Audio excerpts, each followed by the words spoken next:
اللهم استجب دعاءنا بكل حرف من القرآن علاوة وبكل كلمة كرامة وبكل آيات شهادة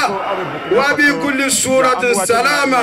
سبحان ربك رب العزة عما يصفون والسلام على المرسلين وآخر دعوانا أن الحمد لله رب العالمين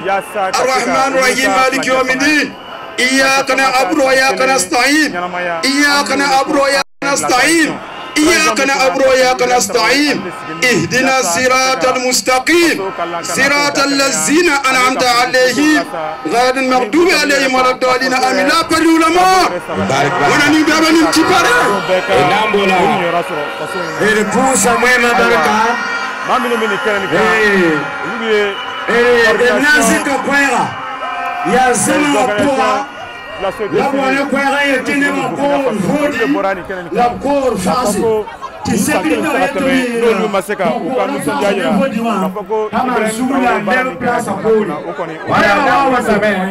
katolika tadam to wa wale kwera wala fodi masala nje aya abaji to ka fodi wena rere ndero ka ya kurinda wena rere wala utomeniko aiwa wala katolika aminu bebe jamana kuntigi sengoroma dondo la kuma bana ya to ingata damba bamba yekera dina nyema oye aiwa katoliku yelela minu yo islam dina nyema oye ulu fana yelela kasaka katolika ya prebe bo aru mamba to so ya lambia katoliki ammiole ko ambiance obo ole raslan kasaka jamana wala deni amna pusa hallelujah tigara fo hallelujah hallelujah ko slogan kasaka captain Ibrahim Traoré wala ñu mano ani aka gouvernement be minu be barakera ka saka Burkina Faso re de ko sebe ka bo bengani wala kele ko no Burkina Faso kono kabri samba ke ton capitaine Ibrahim Traoré wa yinga tewina songa tewina nyara tanda tini ngotata hallelujah maya tarabi captain Ibrahim Traoré ton so ya wende wala beni kenen ka bi jumalo ya on basambe arzana biam yuri biare bi namwa bira pam bolo tingsugu wi arzana parce que o yere korok belen bi ko ka saka boka la se ka foko femiye anga Sariya dape ni faso yere kanyana mani yalo mara buka ngatinga yinga ilmana yaminga hey la padula mo kote yinga la dona towa me baraka ukuma le fora wati menena fasa mbebi le menale ka ko milite la padula mo ina kuza buka be mafangi barkuso et pour ça comme tu touma wati nation Burkina Faso la Afrique et pousse la barre pour et wakata le tam de nani gabdos la pour ça moi ma faji barka mbuli ndwala la même pour catholique lamba et on vient le représentant pour protéger lamba on n'a pour ça barre pour madame comme notre nambu pour la barka la ligue gabdos ya tinenge ba la tiwa ma révolution donc pousse la barka capitaine Ibrahim Traoré tout ça va on pousse la barka pour pousse yan barka base waka kan o yan ko don nore don wakane na ta sura yema nora yemre na pousse ko na baso la pousse ko Afrique du ça on pousse la barka wakata on ko tamit Burkina be ma fajili ni ngi barka ni ngi barka du ça wonde o na man bumi nga fajili du ça biding barka du ça ni ngi barka gitma so binga pousse la barka wakata kan o tere nu tenga tawdam na tawa nora yemle sura yemre en toi du ça wonde c'est Afrique ganbane du ça on pousse la barka so o bien la euro du soba reina ni so akifika to ma so binga il pousse la barka du soba amin la pas de ulama baraka enako sabate président Bawa Massa voilà Katapire Kazalier Kaliarantier ya anale awana sunga pourquoi awana sunga kipse ne bombe Kazal affiche lama Timbolo anniversaire ton kabe pour officiellement ton kabe pour Neme wakane banderone la banderone est prisonnier là-bas en bête basse donc on va venir Kinesi ninga kazi la kaye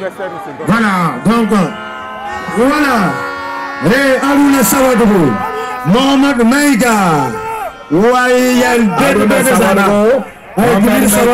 Jubilee Savaro. Mega.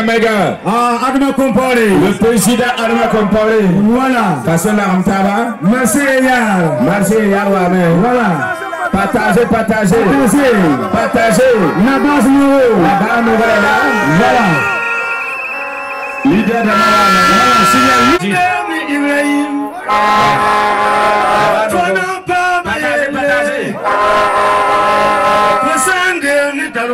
Awa mimi kasa oyeko ni mami magara captain Ibrahim Traoré ele koni emna ko sa faso o kan le fola moskana ni kayira ko koni olu jenti Francisca voilà président ben kan so gafe min ko labe nani ko olu jenti oyeko be oye Francisca jamana ko mondial ka ko oye ale ka fututa ani la flaka nombre la kan ko olu jenta ye ko captain Ibrahim Traoré bara mi kon kera olu jeni ni bara ni quand vous voyez une apostat même koni olu koni ko captain Ibrahim Traoré olu koni ina ko olu yara faso jugu ni aiwa o kuma le fora ni kana ni kan ami wati mina ina ko sisa olu be fora moskana aiwa fora ni ganje ku chama be mi leader panafricain ye faso rempart ye le wolo ye ani ajakulu nyona chama olu nyama le donner to foka olu yoni fo problem kan ka fo obi ani sini olu koni olu beye Ibrahim Traoré ko mo la ni olu ko ye o kani plaque fangani nyama ani alabamba be olu mi barakera yasa ka sika faso bonora olu mawo le donner to problem kan Constitution, oui! Constitution, oui! Constitution, oui! Constitution, oui! Constitution, oui! La patrie ou la mort! Contre Maïga! Le capitaine Ibrahim Traoré! Merci beaucoup, madame. Awa, aya famia jomina, nous go koni. Ok. Burkina Faso ka Assalamu alaikum wa rahmatullahi wa barakatuh. Ami wele ko constitution ko o kurama ne kan zan Fatima wa tun min kin habkawa sabula ko min be ko ni lesbian ka be kai ni vole la se mbalma salama bela gelema an bora bi an bina ila african mo bela gelema an ba fe aka constitution min de Burkina Faso ya aka wuri ka boy constitution wele blaka muna abise ka aun nafa abise ka aun muna afrika Burkina be bele gele bina lafiata bina rumbe an ka dugu kona la an bina sora an yelama Burkina Faso ka fanga kuna ay barat maleke sankelen kono o jara yala la mbise ka ala fo mbi afafo ka wali manda abe ala tanu abi Ibrahim Traoré tanu muna ayi aun deme kosobe ayi fangata bien sankelen le dafarande wa ayi bara mi sankelen na aksar dani samwane bi sabanna samwane sabanna ay ni maseka ni barante sankelen na abara kafi sa no lu bele gelema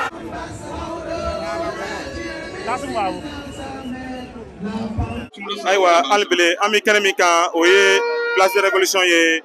veyo baraka l'américain lobe ani ala jeleke lobe aw ya lonko ni kanani kono kan faston bora ka seka sankele nyalama yali foli lase capitaine Ibrahim Traoré ma ale misigi no Burkina Faso ka flanche fanga kuna aywa ayen faranyo nganyakul lo kumbe minto ko réseau national des jeunes pour la défense de la patrie aywa anuye o nyama damani kono amna sera inigal keni olugoye balmache ebse ke tawni jamu fanyana wa ne to e Banazaro Tassiri Banazaro e bora ni kenen kan mule ko so enana yaworonna annana ay jeunesse jakulu a créé min to RNGDP donc a placé na kasi un capitaine Ibrahim Traoré kasi ka demaga bara la amse ka nyata ka soro chomna tubabu bu mi kera nani anga ma jeno e ko tuguni no an fa an setru yiminge an fa ke na mo ko yiminge pan deme an dugu ko kola an fana ama farti gara ola wala sa an dugu se nyata ka soro jogo mina donc ani tubabu nga mana ko na ko tuguni donc an na ku yan la bi o le koso e donc ka se ka Ibrahim deme aka ta yan fe an ka dugu ka se ka nye asankele ne Ibrahim Traoré ale Burkina Faso ay barat maleke ni barat depuis Ibrahim nana an nana dalaka minu abo lulu ko halbi an na kalebna aka dugu golo kele abo le no fe donc aka village kono mogo minu ko bursela o sigenno abna kele ka olu no fe fantao demeli ale bo kele la donc depuis an nana abo ay kuma minu fo depuis an natuma abo lulu ko halbi Anche Banazaro Anche Akanyirigalla awa aya famia chomina nintu fara nyonga njenkulu do minto ko réseau national des jeunes pour la défense de la patrie olu fora bi olu fene bora bi kenen ka kayira ko olu koni o janno ni capitaine Ibrahim Traoré ka baraye sabula aw bara mi kala koni o barani anyanno faso bema kasika ta lankana kele ka ani tigari nyoma ni jamana wara ina fo risula kan jamana ani kasika constitution kura la place ka ko olu koni o ko nunu be koni o jara olu aw ni che aw ni baraki chantant pour le capitaine Ibrahim Traoré Didier Folim.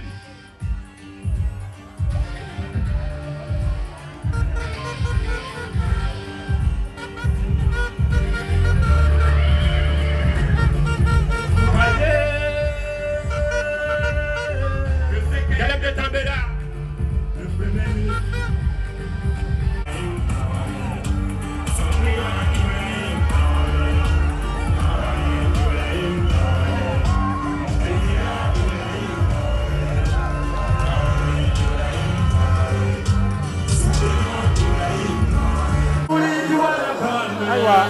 Ami Fronka, qui est place la révolution Capitaine Ibrahim Traoré ka sankele ni nyama yoro mina amala ni yako abe zewa babaraka kuna foli isra ole kan anga page Facebook parce que koni ubora tafuta ni yoro ni fa komi anya bara choro mina olu be ko koni olu be Ibrahim Traoré so ba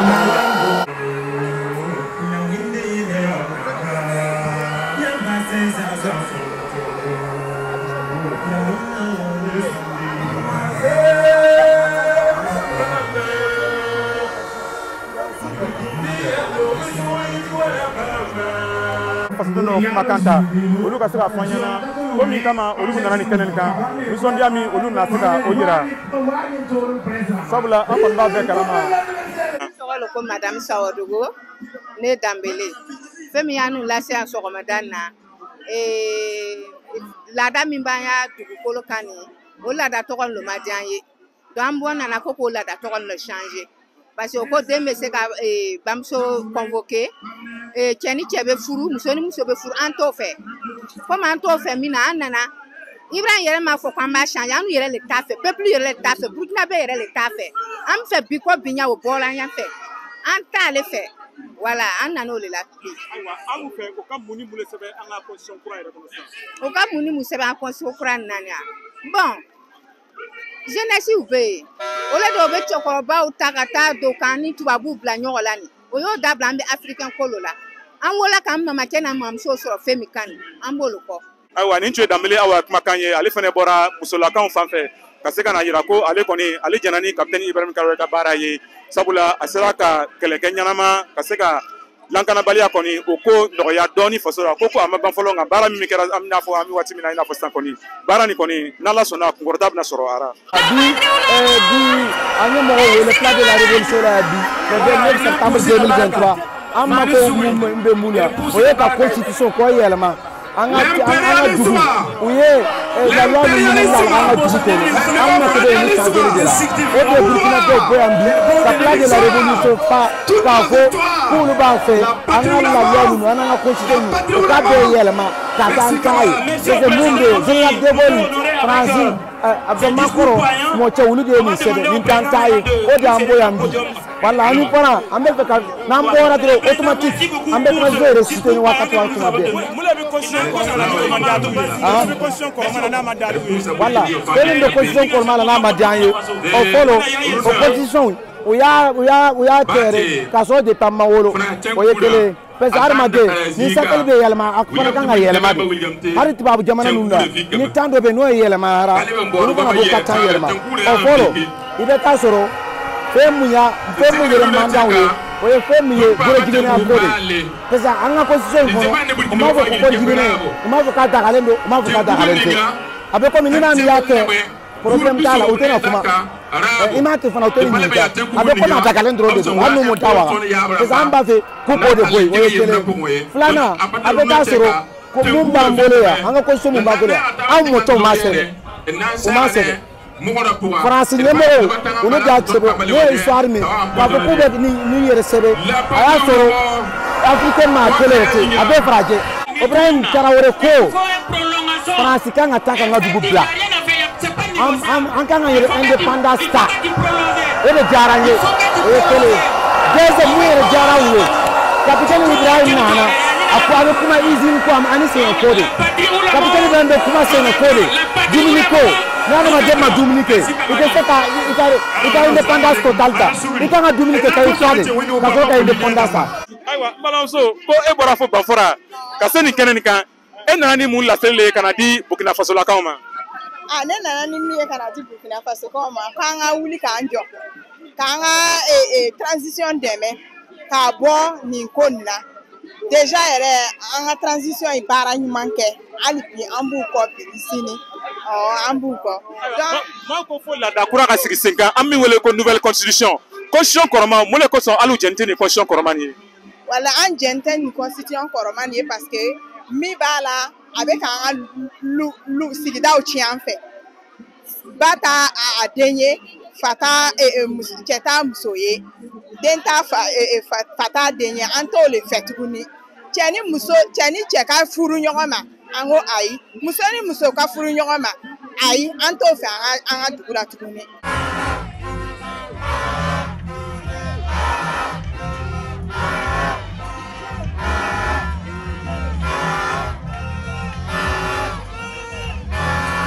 Amina dan sigi an ka nin direct in na k'a fɔ aw ɲɛna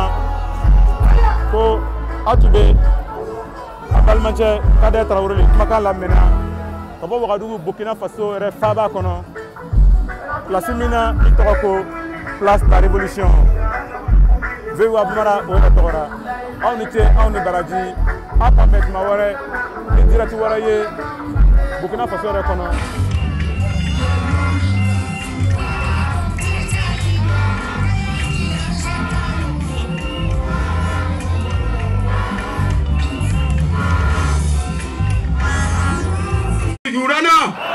اللهم استجب دعاءنا بكل حرف من القرآن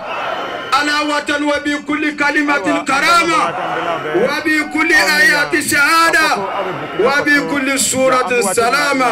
سبحان ربك رب العزة عما يصفون والسلام على المرسلين وآخر دعوانا أن الحمد لله رب العالمين الرحمن الرحيم مالك يوم الدين إياك نعبد وإياك نستعين إياك نعبد وإياك نستعين إياك نعبد وإياك نستعين